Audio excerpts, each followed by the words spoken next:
So back onto the carport now. Definitely not as fancy as Mick's shed, but doesn't mean we can't get shit done. Got some brake lines all crimped up.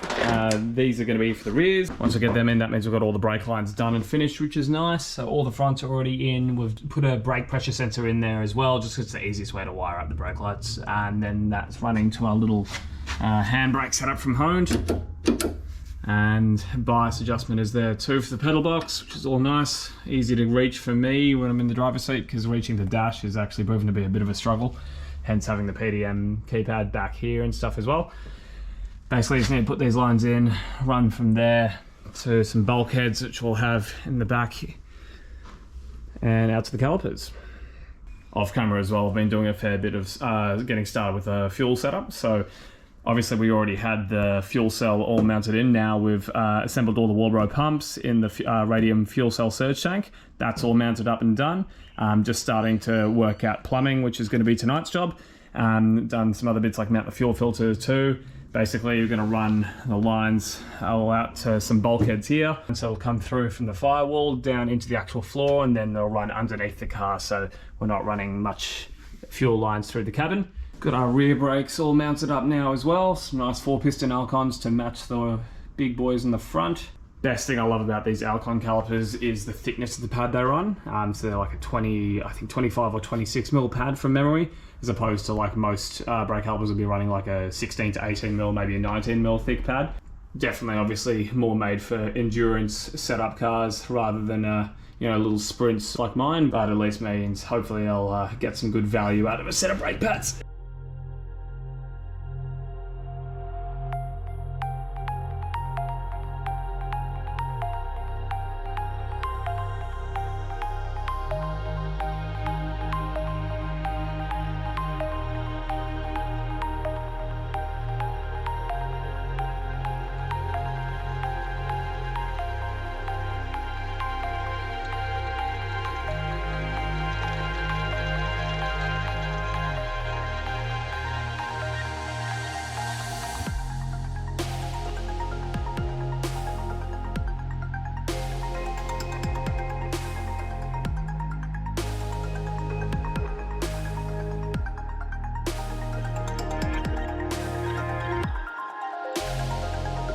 Sometimes it's a good, sometimes it's a shit.